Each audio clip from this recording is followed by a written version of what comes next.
ఇప్పటికి అమరావతిలో కీలకమైన సీడ్ యాక్సెస్ రోడ్డు నిర్వహణ పూర్తయింది. రాజధాని ప్రాంతంలో రాకపోకలకు ప్రభుత్వ కార్యాలయాలు మరియు కీలక ప్రాంతాలను అనుసంధానించేందుకు ఈ రోడ్డు నిర్మించారు. రేపు సీడ్ యాక్సెస్ రోడ్డును సీఎం చంద్రబాబు ప్రారంభిస్తారు. అమరావతి రాజధాని నిర్మాణంలో ఒక్కో ప్రాజెక్టు పూర్తవుతున్న క్రమంలో సీడ్ యాక్సెస్ రోడ్డు అందుబాటులోకి రావడం కీలక ముందడుగని చెప్పవచ్చు. సీడ్ యాక్సెస్ రోడ్డు గురించి మరింత సమాచారం మా ప్రతినిధి హారిక అందిస్తారు. సీడ్ యాక్సెస్ రోడ్కి ఫైనల్గా లైన్ క్లియర్ అయింది.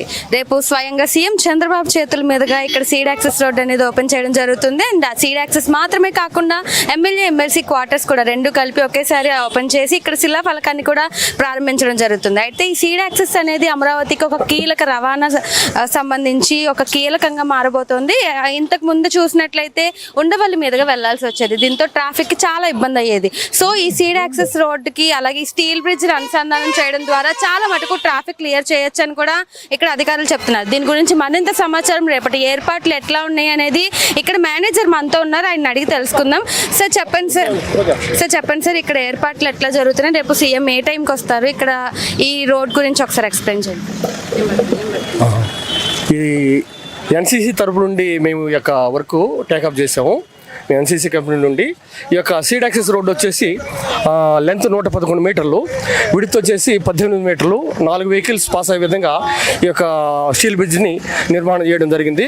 అంతేకాకుండా సీఎం గారి ఇనాగరేషన్ కోసం ఇక్కడ అన్ని విధాలైనటువంటి చెట్లు కూడా ఇక్కడ నాటడం కోసం ఏడీసీ తరపు నుండి దాదాపుగా 28,000 చెట్లు నాటేదానికి కూడా అన్ని గత 3 దినాలుగా ఇది అదే ప్రయత్నంలో జరుగుతూ ఉంది. ఈ యొక్క రాత్రికల్లా సంపూర్ణంగా చెట్లని నాటడం జరుగుతుంది, కంప్లీట్ అయిపోద్ది. తర్వాత మీటింగ్ కోసం కావాల్సినటువంటి డయాస్ కూడా 40 మీటర్లు బై 40 మీటర్లు వెడల్పున దాదాపుగా 1,500 మంది అక్కడ సీఎం గారు ఇనాగ్రేషన్కి వచ్చిన టైంలో కూర్చునే దాన్ని కూడా అక్కడ ఏర్పాటు చేయడం జరిగింది. అన్ని ఏర్పాట్లు కూడా సర్వేగంగా జరుగుతూ ఉన్నాయి.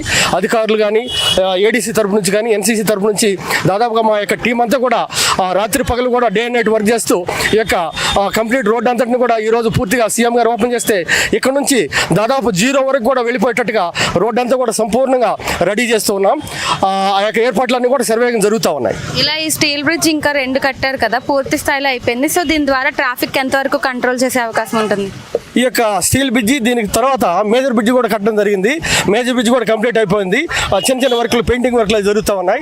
ఈ యొక్క రోడ్డు కంప్లీట్ అయిన తర్వాత సంపూర్ణంగా ఈ యొక్క 100కి 70% ట్రాఫిక్ మొత్తం ఇటువైపు మళ్లించవచ్చు. కరకట్ట వైపు దాదాపుగా 10-20% మాత్రమే ఉంటుంది. ఓన్లీ అఫీషియల్స్ విఐపీలు మాత్రమే యొక్క కరకట్ట మీద వెళ్ళేదానికి అవకాశం ఉంటుంది. మొత్తం పూర్తి ట్రాఫిక్ కూడా ఇటువైపు వెళ్ళడానికి రాజధానికి ఇక్కడ నుంచి కేవలం 10 నిమిషాల్లో ఆ యొక్క సెక్రటరియట్ కానీ ఇవన్నీ చేరుకునే హైకోర్టు కానీ చేరుకునేదానికి అవకాశం ఉంటుందండి. సో చూసారు కదా, ఈ సీడ్ యాక్సెస్ రోడ్ అనేది అమరావతి రవాణా సంబంధించి ఒక ఇంపార్టెంట్ రోల్ ప్లే చేస్తుంది. వన్స్ ఇది పూర్తి స్థాయిలో అయితే 70% ట్రాఫిక్ అనేది కంట్రోల్ చేయొచ్చు. అంతేకాకుండా ఈ సీడ్ యాక్సెస్ రోడ్కి ఎన్నో కనెక్టివిటీ రోడ్స్ అనేవి నిర్మించడం జరుగుతుంది. పూర్తి స్థాయిలో అవన్నీ కంప్లీట్ అయితే ఇంకా అమరావతికి తిరుగులేని రవాణాకు సంబంధించి ఒక ప్రధాన ద్వారంగా ఇది ఉండబోతుందని కూడా ఇక్కడ అధికారులు చెప్పడం జరుగుతుంది. రేపటికి సంబంధించి కూడా ఏర్పాట్లు ముమ్మరంగా జరుగుతున్నాయి. చుట్టుపక్కల పచ్చని చెట్లతో చాలా ఆహ్లాదకరంగా ఉండే విధంగా కూడా ఏర్పాట్లు జరుగుతున్నాయని ఇక్కడ అధికారులు చెప్తున్నారు. వీడియో జర్నలిస్ట్ మౌలితో Harika, YK news, steel bridge నుంచి.